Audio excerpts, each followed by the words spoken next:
Hi friends, welcome to Dheeru's kitchen. Today మన కిచెన్లో మామిడికాయలను నిల్వ ఎలా ఉంచాలో మీకు ఈ వీడియోలో పూర్తిగా చూపిస్తాను.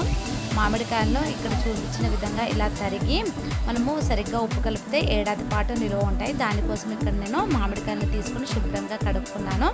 కడిగి ఒక క్లాత్ పైన వేసి ఆరేసి తీసుకున్నాను. ఇక్కడ చూపించిన విధంగా పైన లేయర్ని అంతా పీలర్ సహాయంతో పీలప్ చేసుకోవాలి. ఇక్కడ మనం ఎన్ని మామిడికాయలు తీసుకున్నామో అన్నింటిని కూడా పీలప్ చేసి రెడీగా పక్కన పెట్టుకోవాలి. చూసారు కదా, ఇక్కడ చూపిస్తున్న విధంగా అన్నింటిని కూడా పీలప్ చేసి రెడీగా పెట్టుకోవాలి. ఇక్కడ చూస్తున్న విధంగా తురుముపీటతో మనము కొబ్బరికాయలు తురుముతాం కదా, దాంతో సన్నగా తురుముకోవాలి.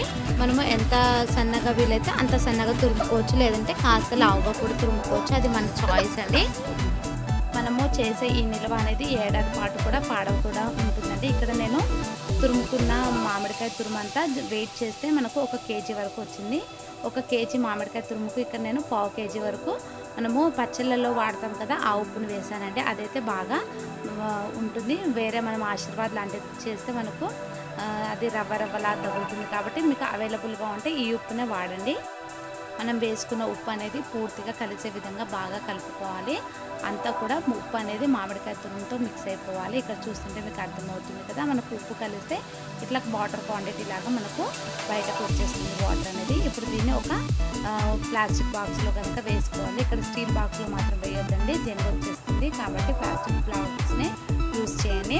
ఇలా వేసుకొని మూత పెట్టుకొని మనము ఫ్రిడ్జ్లో కానీ బయట కానీ పెట్టవచ్చు. ఒక ఏడాది పాటు చింతపండుతో పని లేకుండా మనము ఈ మామిడికాయని పప్పులో కానీ పులిహోరకు కానీ యూస్ చేయొచ్చండి. Thank you for watching.